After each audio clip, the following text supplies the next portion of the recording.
secara serius ingin menjadi seorang seniman, karena aku base-nya fotografi, otomatis itu media yang paling pertama aku tekuni adalah fotografi, karena memang pada dasarnya yang paling aku pahami, karena aku hampir setiap hari mengutak-atik kamera, melihat bagaimana kemungkinan fotografi, bereksperimen sama teman-teman lewat media fotografi gitu.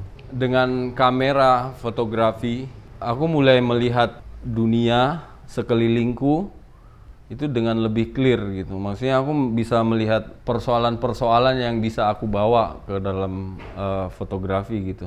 Persoalan-persoalan yang ada di sekelilingku. Mulai dari hal yang paling kecil mungkin sampai dengan konteks yang lebih besar gitu. Karena ada term waktu itu di fotografi, orang-orang konservatif fotografi berpendapat bahwa fotografer ialah orang yang memencet shutter kamera gitu. Terus aku mencoba mengkritisi itu. Karena menurutku, kita bisa ambil contoh gitu. Kalau misalnya aku pergi ke studio foto dan aku membuat potret di sana yang seperti banyak orang lakukan untuk KTP, untuk ID atau paspor atau apapun gitu. Itu kamu datang ke sana, bayar, dan itu milikmu gitu kan.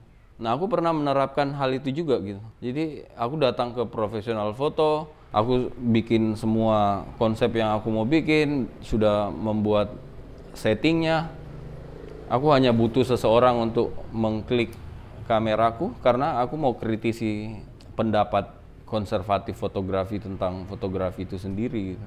Itu di dalam satu karya biasanya aku membangun beberapa layer. Bisa itu satu hal bisa kritis, tapi satu hal juga bisa membangun opini, satu hal juga bisa kayak menyediakan harapan-harapan. Ya banyak lah. Kadang-kadang aku membangun itu jadi kompleks gitu. Jadi tidak hanya misalnya potret sekalipun, aku membuatnya misalnya kenapa aku pakai kostum ini, kenapa aku taruh ini di sininya di bagian tertentu. Itu untuk membangun komunikasi sebenarnya sama orang yang melihat itu, melihat karyaku gitu. Proyek yang beberapa tahun yang lalu sih yang cukup lama aku menggarapnya itu tentang sosial struktur sih di masyarakat waktu itu. Nah, yang paling konkret waktu itu memang aku membahas tentang seragam karena menurutku itu ikon yang paling dominan sekaligus paling gampang untuk dilihat gitu, dikenali sama masyarakat kita gitu. Baru tahun kemarin aku mulai mengganti skema. Menurutku sih skema, karena sekarang aku berkarya itu lebih ke membangun skema besar dulu. Nah, skema besarku sekarang itu untuk dari tahun lalu sampai beberapa tahun akan datang, itu tentang konstruksi, rekonstruksi, dan dekonstruksi. Dan yang paling dominan adalah sejarah.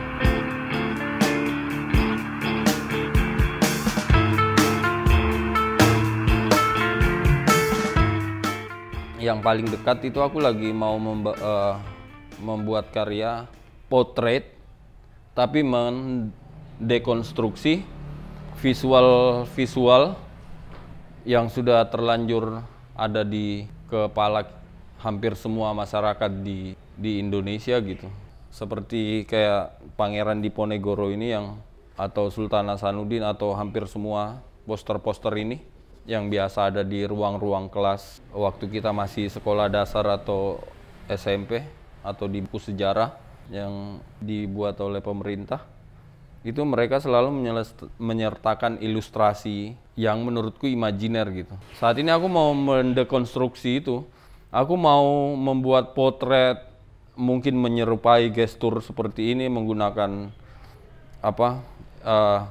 pakaian-pakaian yang digunakan oleh Pangeran Diponegoro ini, dan aku mengaku jadi Pangeran Diponegoro. Siapa yang bisa menyangkal itu juga gitu, karena nggak ada yang otentik sama sekali gitu. Semuanya dibangun berdasarkan mengamati dulu gitu. Karena menurutku proses fotografi yang paling di depan memang seharusnya kayak mengamati, kemudian kalau bisa riset ya di riset gitu, mencari tahu objek atau subjeknya yang kamu mau foto untuk dijadikan bagian dari karyamu. atau bisa juga riset tentang bahannya, riset tentang kondisinya, bagaimana konteks gambar itu, baru kemudian masuk ke visualnya mau dibikin apa gitu. Biasanya seperti itu. Nah, kalau itu terbalik itu namanya fatalism gitu. Itu jadinya mengada-ada akhirnya.